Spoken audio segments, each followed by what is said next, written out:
उन्होंने तय कर दिया है कि अब नीतीश कुमार चीफ मिनिस्टर नहीं बने। पहले तो सीट को बराबरी पर लाया और इसके बाद मुख्यमंत्री भी नहीं बनाएगी। ये केंद्रीय गृह मंत्री आदरणीय अमित शाह जी ने पहले भी कहा था, कल भी स्पष्ट कर दिया। गृह मंत्री जी के बयान के अलग अलग भाग को तोड़ मरोड़ कर पेश किया जा रहा है।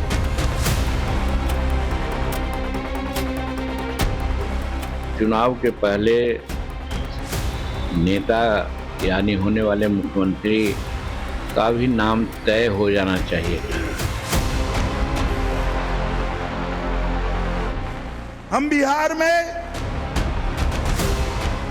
नीतीश कुमार जी के नेतृत्व में लड़ रहे हैं। बिहार चुनाव में इस बार कुछ ऐसा हो रहा है जो कभी किसी ने चुनाव में न देखा न सुना। चुनाव से पहले राहुल गांधी और तेजस्वी यादव का इंडी गठबंधन ताल ठोक रहा था कि इस बार नरेंद्र मोदी को बिहार में हराकर ही दम लेंगे। लेकिन जब बिहार में नॉमिनेशन खत्म हो रहे हैं, जब चुनाव बिल्कुल पीक पर जाने वाला है, उस वक्त कुछ ऐसा हो रहा है जिसने नरेंद्र मोदी से लड़ने चले राहुल गांधी और तेजस्वी यादव के होश उड़ाए हुए। नरेंद्र मोदी ने बिहार इलेक्शन में पूरी फौज उतार दी। इधर राहुल तेजस्वी की फौज आपस में ही भिड़ी हुई है। लोग कह रहे हैं कि महागठबंधन नहीं, अब लठबंधन हो गया है, जिसमें एक दूसरे पर लाठियां चल रही हैं और गठबंधन नाम की कोई चीज अब बची ही नहीं है। क्योंकि आप देखिए, बिहार में महागठबंधन की सबसे बड़ी पार्टी आरजेडी ने ऑफिशियली कैंडिडेट्स की कोई लिस्ट जारी नहीं की। आरजेडी ने लिस्ट तो जारी नहीं की, लेकिन कई कैंडिडेट्स को नॉमिनेशन के लिए पार्टी सिंबल दे दिया। महागठबंधन में आरजेडी, कांग्रेस और मुकेश सहनी की पार्टी बीआईपी के बीच सीट शेयरिंग का फॉर्मूला ही फाइनल नहीं हो पाया।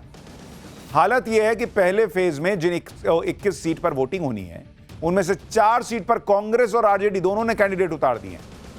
ऐसा पहले कभी नहीं हुआ कि नॉमिनेशन खत्म होने तक भी कोई गठबंधन सीट शेयरिंग ही फाइनल ना कर पाया हो। ऐसा पहले कभी नहीं हुआ कि नॉमिनेशन खत्म हो गया, एक बड़ी पार्टी के कैंडिडेट की ऑफिशियल लिस्ट ही ना आ पाई। बिना लिस्ट जारी किए पार्टी के सिंबल बांटे जा रहे हैं। यह हाल है महागठबंधन का। लेकिन बिहार में महागठबंधन में ऐसा हो रहा है, इसलिए कहा जा रहा है कि राहुल गांधी और तेजस्वी का गठबंधन बिहार में बिखर गया है।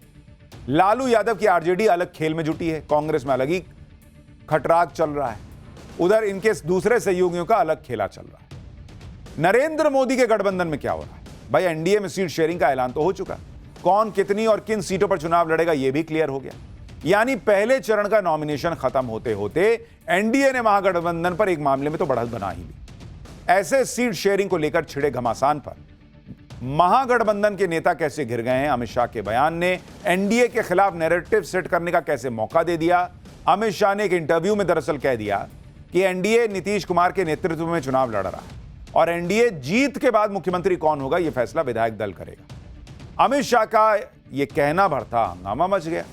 कई लोग तरह तरह की बातें करने लगे। लोग कहने लगे कि क्या चुनाव के बाद नीतीश कुमार सीएम नहीं रहेंगे? लेकिन इस भयंकर हलचल के बीच अमित शाह की बिहार में नीतीश कुमार से मुलाकात हुई। अमित शाह और नीतीश कुमार की बंद कमरे में क्या बात हुई है? सब ऑल इज वेल है, नहीं है, क्या कुछ बड़ा होने वाला है? पीएम मोदी को मां की गाली देने वाले के साथ बिहार चुनाव में क्या हुआ है?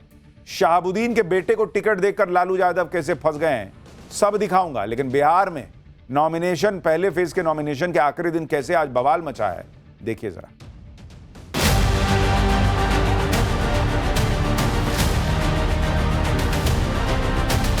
उन्होंने तय कर दिया है कि अब नीतीश कुमार चीफ मिनिस्टर नहीं बने।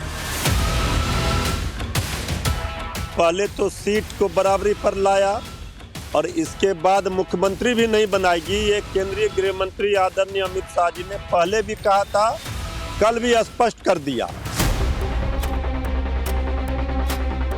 गृह मंत्री जी के बयान के अलग अलग भाग को तोड़ मरोड़ कर पेश किया जा रहा है।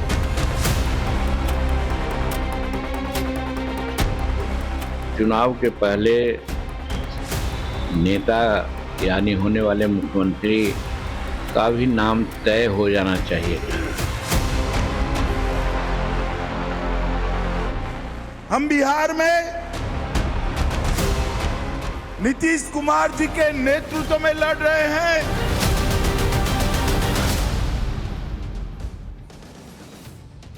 बिहार में नरेंद्र मोदी की तो पूरी टीम लग गई है। खुद पीएम मोदी भी बिहार चुनाव में उतरने वाले हैं। लेकिन राहुल गांधी बिहार की जगह कभी यूपी में दिखते हैं, कभी असम में दिख रहे हैं।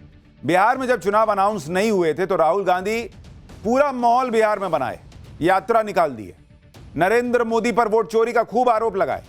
लेकिन अब जब बिहार में चुनाव पीक पर आ गया, नॉमिनेशन की मारामारी चल रही है, अरे भाई साहब, राहुल गांधी के मुद्दे कहीं दिख ही नहीं रहे और ना राहुल गांधी खुद बिहार में दिख रहा है। आज राहुल गांधी यूपी में उस हरिओम वाल्मीकि के घर पे थे जिसकी कुछ दिनों पहले रायबरेली में पीट पीट कर हत्या कर दी गई थी। फिर उसके बाद राहुल गांधी असम में सिंगर जुबिन गर्ग के घर चले गए, जिनकी कुछ समय पहले ही संदिग्ध हालत में मौत हो गई थी। यानी राहुल गांधी यूपी जा रहे हैं, असम जा रहे हैं, लेकिन लोग सवाल कर रहे हैं कि बिहार चुनाव में कब जाएंगे भाई? इनका बिहार में कोई इंटरेस्ट नहीं रहा क्या? क्योंकि वहां तो महागठबंधन में मार मची पड़ी, कांग्रेस के टिकट बंटवारे में बवाल चल रहा है। महागठबंधन में एक दूसरे के खिलाफ चुनाव लड़ने के लिए लोग उतर गए और राहुल गांधी कुछ कर ही नहीं पा रहे। राहुल गांधी और तेजस्वी के गठबंधन की हालत यह हो रखी है कि इस गठबंधन में जो भी पार्टियां हैं वो एक दूसरे के खिलाफ ही ताल ठोक रही हैं। बताइए कैसा गठबंधन है? कांग्रेस के अंदर बिहार में टिकट बंटवारे को लेकर भयंकर बवाल तो चल ही रहा है। आरजेडी के साथ कांग्रेस का अलग विवाद हो गया है, क्योंकि कांग्रेस की लिस्ट में 4 ऐसी सीटें हैं जहां कांग्रेस ने भी कैंडिडेट घोषित कर दिया और आरजेडी ने भी सिंबल बांट दिया। बताइए, ये इनका गठबंधन है। महागठबंधन में कहलगांव, लालगंज, वैशाली और बछवाड़ा और इसके अलावा लखीसराय सीट पर भी पेंच फंसा हुआ था। लेकिन कांग्रेस ने अपनी पहली लिस्ट में इन 5 में से 4 सीटों पर बिना आरजेडी से कहा जा रहा है चर्चा किए अपने कैंडिडेट उतार दिए। कांग्रेस ने लालगंज से आदित्य कुमार राजा, वैशाली से इंजीनियर संजीव सिंह, बछवाड़ा से शिव प्रकाश गरीबदास, लखीसराय से अमरेश कुमार को टिकट दिया। ऐसे में कांग्रेस की लिस्ट जारी होते ही आरजेडी में बैठकों का दौर शुरू हो गया और तय किया गया कि जिन विवादित सीटों पर कांग्रेस ने कैंडिडेट उतारे हैं वहां आरजेडी भी कैंडिडेट उतारेगी। और लालगंज से तो आरजेडी ने शिवानी शुक्ला को टिकट दे भी दिया और उन्होंने नॉमिनेशन भी भर दिया। उधर खुद बिहार कांग्रेस के दिग्गज नेता और सांसद तारिक अनवर ने भी कांग्रेस की लिस्ट पर नाराजगी जताई। तारिक अनवर ने तो यह तक कह दिया कि कांग्रेस की लिस्ट से साफ हो गया है कि कैंडिडेट चुनने का कोई मापदंड ही तय नहीं किया गया, बल्कि पिक एंड चूज के आधार पर लिस्ट तैयार हुई है। सुनिए तारिक अनवर। अभी हमने देखा कि 113 मतों से हारने वाले मुन्ना शाही जी, पूर्व विधायक, उनकी टिकट काट दी गई और वैसे लोगों को टिकट दिया गया जो 28,000 से 25,000 से 30-32,000 से हारे हैं, उनको दोबारा चुनाव लड़ने की इजाज़त दी गई है और उनको टिकट दिया गया है। तो ये जो हुआ है, मैं समझता हूँ कि इसके क्या कारण है मुझे नहीं पता, लेकिन इससे एक बात तो जाहिर हुआ कि कोई मापदंड नहीं था, पिक एंड चूज था। कांग्रेस के लोग ही कह रहे हैं भाई कि कांग्रेस ने ऐसे टिकट बांटा है जिसका कोई मापदंड नहीं। अब बताइए, राहुल गांधी है नहीं, कोई प्रचार कर नहीं रहे, इनका गठबंधन में टिकट शेयरिंग नहीं हो पा रही, खुद की टिकटें जो है वो गलत शलत बांट रहे हैं, फिर कल को हारेंगे तो कहेंगे वोट चोरी हो गया। कांग्रेस ने ऐसे ऐसे टिकट बांटे हैं कि उनके खुद के सांसद नाराज कह रहे कि 113 वोट से जो हारा उसका टिकट काट दिया और जो 30,000 से हारा था उसको टिकट दे दिया। कांग्रेस में गजब खेल चल रहा है। कांग्रेस का हाल यह भी देखिए कि नरेंद्र मोदी को जिस मंच से बिहार में गाली दी गई थी, उस मंच, उस कार्यक्रम के कर्ता धर्ता को टिकट दे दिया। फिर जब बवाल हुआ तो उसका टिकट काट कर किसी और को दिया। दरभंगा में यह वही जगह है जहां 27 अगस्त को राहुल गांधी के वोटर अधिकार यात्रा के दौरान इंडी गठबंधन के बनाए मंच से पीएम मोदी को मां की गाली दी गई थी, जिस पर बड़ा हंगामा हुआ, बड़ा बवाल हुआ। लेकिन अब कांग्रेस ने क्या किया वो देखिए। दरभंगा की जाले सीट कांग्रेस के खाते में गई थी। कांग्रेस इस सीट पर मोहम्मद नौशाद को टिकट देने का मूड बना चुकी थी, ये कहा जा रहा है। मोहम्मद नौशाद वही शख्स है जिसे दरभंगा में राहुल और तेजस्वी की सभा का आयोजक बताया गया था। सूत्रों के मुताबिक विरोध की आशंका को देखते हुए कांग्रेस ने रातों रात फैसला पलट दिया और मोहम्मद नौशाद को नॉमिनेशन करने से रोक दिया। और पहले चरण का नॉमिनेशन खत्म होने से कुछ मिनट पहले इस सीट पर आरजेडी के ऋषि मिश्रा को कैंडिडेट घोषित कर दिया गया, जो कांग्रेस के सिंबल पर ही चुनाव लड़ेंगे। बताइए, बिहार में राहुल गांधी के गठबंधन का जो हाल है उसे देखकर तो खुद गठबंधन के नेताओं के पसीने छूट रहे हैं। इतनी मारामारी है कि कांग्रेस के गठबंधन में शामिल वीआईपी पार्टी के अध्यक्ष मुकेश सहनी ने चुनाव लड़ने से इनकार कर दिया। सुनिए कैसे मुकेश सहनी ने लास्ट में आकर हाथ खड़े कर दिए कि भाई छोड़ो, मैं लड़ूंगा ही नहीं। इस बार चुनाव नहीं लड़ना है और हमारा उद्देश्य है कि बिहार में हमारी सरकार बने और 243 सीट पर जाके प्रचार करें और जिस मैक्सिमम सीट कैसे जीता जाए इसके लिए मेरा संघर्ष रहेगा। इस बार मैं चुनाव नहीं लड़ रहा। मालूम चल रहा है कि आप राज्यसभा में जा रहे हैं। तो वो ठीक है, वो सरकार बना के यहाँ डिप्टी सीएम बनना है, राज्यसभा नहीं जाना है, यहाँ डिप्टी सीएम बनना है। मुकेश सहनी का यह बयान महागठबंधन में मची जबरदस्त खटपट के बीच आया। मुकेश सहनी की वीआईपी पार्टी को गठबंधन में कितनी सीटें मिलेंगी ये लास्ट तक न राहुल गांधी तय कर पाए न तेजस्वी यादव तय कर पाए। बताया जा रहा है कि मुकेश सहनी 60 सीटें मांग रहे थे, जिससे आरजेडी और कांग्रेस के पसीने छूट गए। मुकेश सहनी ने डिप्टी सीएम पद की भी डिमांड रख दी थी। मुकेश सहनी के साथ सीटों पर बात ना हो पाने की वजह से ही लास्ट समय तक महागठबंधन की सीट शेयरिंग फाइनली नहीं हो पा रही थी। यहां तक कि महागठबंधन के दलों ने अपनी अपनी लिस्ट जारी करनी शुरू कर दी और कई जगहों पर गठबंधन की 2 पार्टियों ने अपने अपने कैंडिडेट उतार दिए। यह भी कहा गया कि हो सकता है कि मुकेश सहनी पलटी मारकर एनडीए में चले जाएं या फिर अकेले चुनाव लड़ें। इससे महागठबंधन में हड़कंप मच गया। राहुल गांधी ने तेजस्वी यादव से बात की, फोन पर फोन लगाए गए, बैठकों का दौर चला। इतनी कसरत करने के बाद अब कहा जा रहा है कि किसी तरह से मुकेश सहनी माने और अपनी पार्टी के लिए 15 सीट पर तैयार हो गए। महागठबंधन में अंदर ही अंदर इतना सब घमासान चल रहा है, इसने कांग्रेस और राहुल गांधी के भी पसीने छुड़ाए ही होंगे। पहले तो गठबंधन इस बात पर फंसा था कि तेजस्वी सीएम फेस होंगे या नहीं, फिर इस बात पर पेच फंसा कि सीट शेयरिंग कैसे होगी, कौन दूसरों के लिए अपनी सीटों की कुर्बानी देगा। सुनिए इस पूरे बवाल पर बिहार कांग्रेस के नेता ही खुद क्या बता रहे हैं। फिर आपको बताता हूं कि कैसे बीजेपी इस सब के मजे ले रही है और अमित शाह ने ऐसा क्या कहा जिस पर अलग बवाल हो गया है। कोई तकलीफ नहीं है। सीएम फेस तेजस्वी प्रसाद यादव हैं, उसमें कहाँ कोई दो राय होती। सीटों का बंटवारा अभी तक नहीं हुआ है, अनाउंस नहीं सीटों का बंटवारा सब अंदर अंदर काम तो चल ही रहा है, तब नहीं गमछा पहन के जा रहे हैं। 2020 में जितना सीट मिला था कांग्रेस को उतना इस बार मिल नहीं पा रहा है। वही विवाद है, उस विवाद को आप लोग इधर ले आते हैं। आप लोगों में असली विवाद हम लोगों में कोई विवाद नहीं, कोई नाराजगी नहीं। उनकी नाराजगी अरे दूर हो गई यार, उनकी नाराजगी। सर 2020 में जितनी सीटें आप लोगों को मिली थी उतनी सीटें इस बार नहीं मिल रही है, किस बात के लिए? तो मुकेश जी को एडजस्ट करने में, उनको सम्मान देने में कुछ तो इधर उधर करना पड़ता है ना, तो थोड़ा हम लोग कम कर लिए। अब महागठबंधन के अंदर घमासान चल रहा है तो बीजेपी को भी मौका मिला। बीजेपी कह रही है कि बिहार में कांग्रेस और राजद का गठबंधन बिखर गया है। सभी दल अपने उम्मीदवारों की सूची जारी कर रहे हैं, लेकिन किसी को नहीं पता कि कौन किस सीट से लड़ रहा है। कई जगह राजद और कांग्रेस के प्रत्याशी आमने सामने हैं। विकासशील इंसान पार्टी के मुकेश सहनी को कोई पूछ ही नहीं रहा है। लेफ्ट पार्टियां अपना अस्तित्व तलाश रही हैं। प्रशांत किशोर के मैदान छोड़ने के बाद जनसुराज की हालत न घर की न घाट की हो गई है।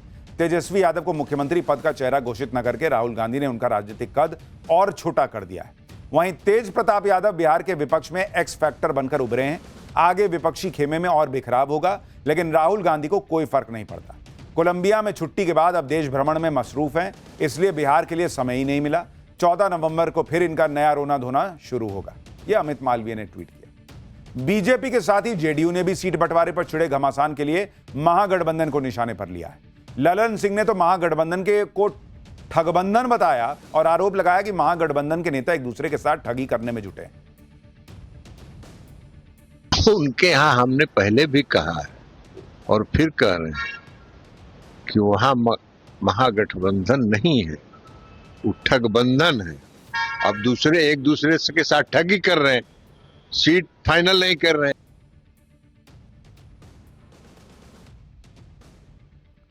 एनडीए के नेताओं ने महागठबंधन को निशाने पर लिया तो महागठबंधन की तरफ से पलटवार का मोर्चा संभाला पूर्णिया से निर्दलीय सांसद पप्पू यादव ने। पप्पू यादव ने एनडीए में सीट बंटवारे को लेकर नीतीश कुमार के नाराज होने का दावा किया और बीजेपी को आड़े हाथों लेते हुए कहा कि शीशे के घर में रहने वालों को दूसरों पर पत्थर नहीं फेंकने चाहिए। सुनिए पप्पू यादव।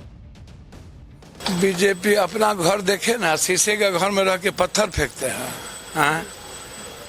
हद हो गया। इतना बड़ा पार्टी, ईडी, सीबीआई, चुनाव आयोग, पैसा, धन कुबेर, डबल इंजन की सरकार, तब तो हनुमान को औकात बताए, राम बचा ही नहीं पाए। सब सीट पर अपना निंद्रा टूटी जीनियस नीतीश कुमार जी की।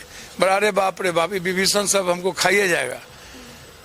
बीजेपी को बोला कि आप जाइए अपना सीएम बनाइए, आपको बहुत औकात पे आ गया। मांझी जी बोला एनडीए नुकसान में जाएगा। इंडी गठबंधन ने कुछ दिनों से यह माहौल बनाया हुआ है कि नीतीश कुमार नाराज चल रहे हैं। सीटों को लेकर नीतीश कुमार खुश नहीं है। इसके बाद कल अमित शाह का नीतीश कुमार को लेकर एक बयान आया। और इसे लेकर भी इंडी गठबंधन वाले हल्ला मचाने लगे कि चुनाव के बाद नीतीश कुमार को अमित शाह सीएम नहीं बनाने जा रहे। अमित शाह ने कहा था कि एनडीए की जीत के बाद मुख्यमंत्री कौन होगा यह फैसला विधायक दल करेगा। इसी पर कांग्रेस और आरजेडी कैसे एनडीए को घेरने लगी वो सुनिए, फिर उसकी सच्चाई भी बताता हूं। अमित शाह अपने आप को इतना समझदार समझते हैं कि दूसरे लोग तो बिल्कुल बेवकूफ हैं। पूरा देश जानता है कि बीजेपी की राज्य की सरकार हो या तो साझे की सरकार हो, वो तय करने वाले दो ही आदमी। तो इन्होंने तय कर दिया है कि अब नीतीश कुमार चीफ मिनिस्टर नहीं बनेंगे, वरना तो हर जगह सीएम का चेहरा डिक्लेयर करके चलते हैं। इसका मतलब नीतीश कुमार का पत्ता साफ हो गया, इसलिए चिराग पासवान को ज्यादा सीटें दी, अच्छी सीटें दी। ये तो स्पष्ट हो गया जो बात लगातार विपक्ष कह रहा है। श्री तेजस्वी यादव जी कह रहे थे कि अब जेडीयू को बीजेपी समाप्त करेगी। पहले तो सीट को बराबरी पर लाया और इसके बाद मुख्यमंत्री भी नहीं बनाएगी। ये केंद्रीय गृह मंत्री आदरणीय अमित शाह जी ने पहले भी कहा था, कल भी स्पष्ट कर दिया। जिस तरह इंडी गठबंधन के नेताओं ने अमित शाह के बयान को लेकर माहौल बनाया, एक बार के लिए उससे एनडीए के नेता भी कंफ्यूज नजर आए। जेडीयू ने अमित शाह के बयान को तोड़ मरोड़ कर पेश करने का आरोप लगाया। जेडीयू नेता और केंद्रीय मंत्री ललन सिंह ने कहा कि कहीं कहीं कंफ्यूजन है ही नहीं, नीतीश कुमार ही मुख्यमंत्री का चेहरा है। लेकिन एनडीए के सहयोगी जीतन राम मांझी ने कह दिया कि अमित शाह के बयान को आधिकारिक माना जाएगा। ऐसे में चुनाव से पहले जनता के सामने आ जाना चाहिए कि मुख्यमंत्री कौन होगा।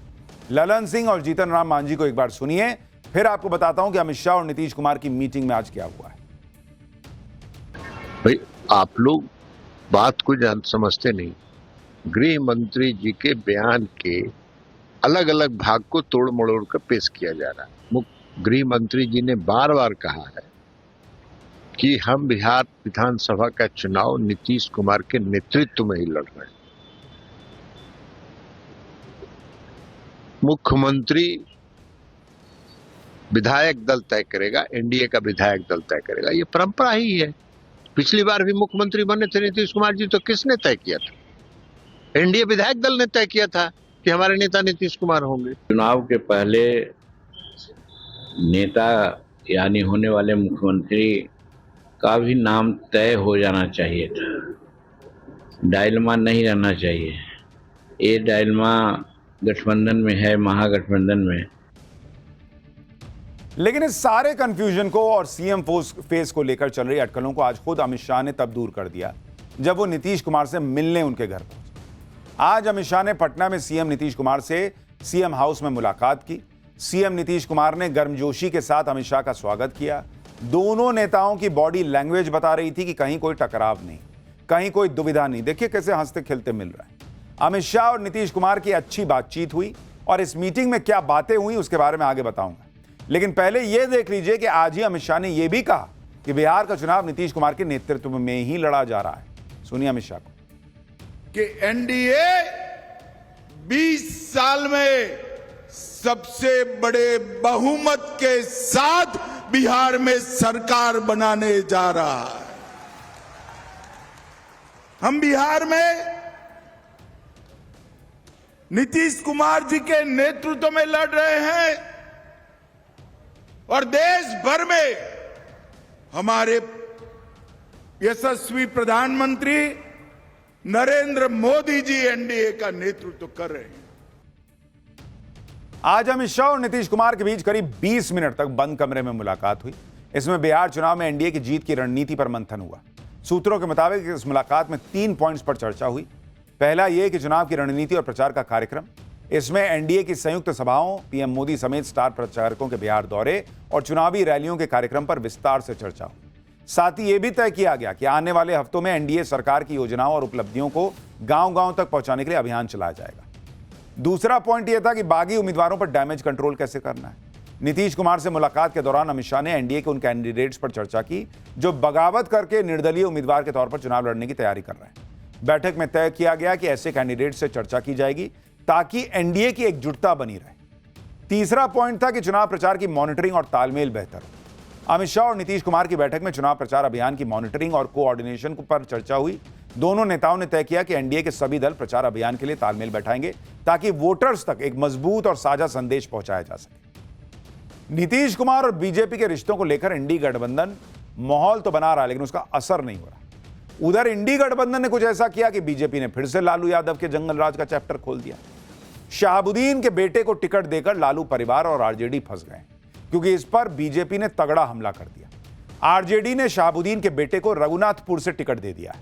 जिस शहाबुद्दीन के बेटे को आरजेडी ने कैंडिडेट बनाया, वो शहाबुद्दीन भले ही अब दुनिया में ना हो, लेकिन लालू राज को जंगल राज बनाने में शहाबुद्दीन का क्या योगदान था, यह समझना जरूरी है। सिर्फ 19 साल की उम्र में शहाबुद्दीन तब चर्चा में आया था जब 1986 में उसके खिलाफ पहली बार आपराधिक मुकदमा दर्ज हुआ। सिवान से 4 बार एमपी और 2 बार एमएलए रह चुके शहाबुद्दीन को 1990 में लालू ने विधानसभा का टिकट दिया। 1995 में एक बार विधानसभा चुनाव जीतने के साथ ही इस बाहुबली नेता का कद इतना बढ़ गया कि पार्टी ने 1996 में लोकसभा का टिकट दे दिया। एक बार फिर शहाबुद्दीन ने जीत हासिल की। इसके बाद शहाबुद्दीन संसद पहुंचा और फिर कई वारदातों में उसका नाम सामने आने लगा। शहाबुद्दीन का हौसला इतना बढ़ चुका था कि एक बार उसने आरजेडी नेता को अरेस्ट करने आए पुलिस अफसर को थप्पड़ मार दिया। इसके बाद फोर्स के साथ उसे पकड़ने पहुंची पुलिस और उसके गुर्गों के बीच घंटों गोलीबारी हुई, जिसमें 2 पुलिसकर्मियों समेत 10 लोग घायल हुए। 2004 के तेजाब कांड के नाम से मशहूर हुए सनसनीखेज हत्याकांड में शहाबुद्दीन के खिलाफ केस दर्ज हुआ, लेकिन आरजेडी की सरकार में उसकी गिरफ्तारी तक नहीं हो पाई। इस हत्याकांड में 2 लोगों की हत्या के बाद उन्हें तेजाब से जला दिया गया था और फिर शव के टुकड़े टुकड़े करके बोरे में भरकर फेंक दिया गया था। साल 2005 में जब नीतीश कुमार की सरकार आई, तब शहाबुद्दीन पर शिकंजा कसना शुरू हुआ और उसी साल शहाबुद्दीन को गिरफ्तार कर लिया गया। मोहम्मद शहाबुद्दीन के खिलाफ 39 हत्या और अपहरण के केस थे। अब शहाबुद्दीन के बेटे को आरजेडी ने टिकट दिया, तो आज अमित शाह ने लालू परिवार और आरजेडी को, कांग्रेस को, सबको घेरा। आप सभी लोग अभी भी चिंतित रहिएगा। मैंने जनता दल की अभी, आरजेडी की अभी सूची देखी है। वो सूची में शहाबुद्दीन के बेटे का नाम मैंने देखा है। मुझे बताओ, अगर आरजेडी आज भी शहाबुद्दीन के बेटे को टिकट दे तो बिहार सुरक्षित रह सकता है क्या? बिहार चुनाव में महागठबंधन और एनडीए के बीच छिड़े घमासान के बीच सबकी नजर स्टार पावर पर भी टिकी। बीजेपी के टिकट पर चुनाव लड़ रही लोक गायिका मैथिली ठाकुर ने आज दरभंगा की अलीनगर सीट से नॉमिनेशन किया। मैथिली ठाकुर इस चुनाव में बीजेपी का सबसे युवा चेहरा है। बिहार चुनाव में भोजपुरी स्टार पावर की सबकी नजरें हैं। छपरा में आज आरजेडी के टिकट पर भोजपुरी स्टार खेसारी लाल यादव ने नॉमिनेशन किया। छपरा में नॉमिनेशन के लिए पहुंचे खेसारी लाल को देखने के लिए लोगों की भयंकर भीड़ पहुंची हुई थी। टिकट मिलने की खुशी और नॉमिनेशन में उमड़ी भीड़ को देखकर खेसारी लाल भावुक हो गए और विधायक जितेंद्र राय के कंधे पर सिर रखकर रोने लगे। खेसारी लाल यादव ने चुनाव में भी उन्हें इसी तरह का समर्थन मिलने की उम्मीद जताई। सुनिए नॉमिनेशन के बाद खेसारी लाल यादव क्या बोले। आने वाले समय में अगर आप सबका प्यार और आशीर्वाद ऐसे ही रहा तो एक भिखारी दूसरा खेसारी, इसको भी कोई नहीं भूल पाएगा। मैं वैसा काम करना चाहता हूँ। मैं जीवन में जहाँ गया हूँ हमेशा मैं प्रयास किया हूँ बदलने को। मेरा नाम शत्रुघ्न है, बट मैंने अपने हुनर से अपना नाम बदल दिया। मेरे पास शक्ल नहीं थी, आज लोगों को सुंदर लगता हूँ। शिक्षा नहीं थी, बट शिक्षित बातें भी कर लेता हूँ। मेरे पास परिवार बहुत गरीब था, लेकिन आज मेरे पास इतने बड़े बड़े परिवार हैं। आज इतने लोगों का प्यार मेरे साथ है। आरजेडी की तरफ से भोजपुरी स्टार खेसारी लाल यादव चुनाव के मैदान में है, तो बीजेपी की तरफ से भोजपुरी पावर स्टार पवन सिंह ने मोर्चा संभाला हुआ है। बिहार चुनाव में इन दोनों भोजपुरी स्टार्स में कौन भारी पड़ेगा, यह जानने के लिए हमारे सहयोगी बिहार की जनता के बीच पहुंचे। सुनिए छपरा के लोग खेसारी लाल यादव और पवन सिंह में किसको ज्यादा दमदार बता रहे हैं। पवन सिंह कौन, किसमें दम है ज्यादा? देखिए, दम किसी में नहीं है। बिहार का पूरा युवा बदलाव के मूड में है और इस बार बदलाव तय है। किसी पावर स्टार और सुपर स्टार के आने से कुछ नहीं होने वाला है। ये सब राजनीतिक बदलाव तय है और छपरा में खासकर बदलाव होगा। छपरा में बदलाव होगा, मतलब खेसारी लाल यादव % पवन सिंह आएगा नहीं आएगा इसका गारंटी नहीं है, लेकिन छपरा में बदलाव तय है और बदलाव होगा। खेसारी लाल यादव भी चुनाव लड़ रहे हैं। पवन सिंह भले टिकट न मिला हो, लेकिन वो प्रचार किस इन सुपरस्टारों में कितना दम है और कौन आपको प्राणी है और किसी भी जगह से जो है वो अपना युद्ध कर सकता है, अर्थात किसी भी पार्टी का टिकट लेकर वो विजय प्राप्त कर सकता है। अब जहां तो होती है कि जनता किसको खींचना चाह रही है, ये तो समय बताएगा, ये समय तय करेगा। खेसारी लाल यादव में दम है? आप क्या अच्छी बता रहा हूँ, आज के डेट में सभी नौजवान उनको चाहते हैं और भोजपुरी का एक बहुत अच्छा कलाकार है, तो सभी लोग उनके लिए, सब लोग उनको जो है दिल से चाहते हैं। भोजपुरी एक्टर्स भी अब चुनाव लड़े, खेसारी लाल यादव यहाँ पर है, पवन सिंह को भी मैदान में उतरना था लेकिन वो नहीं आए। कितना दम है इन पावर स्टार्स में? पवन सिंह सच्चा सिपाही है बीजेपी का।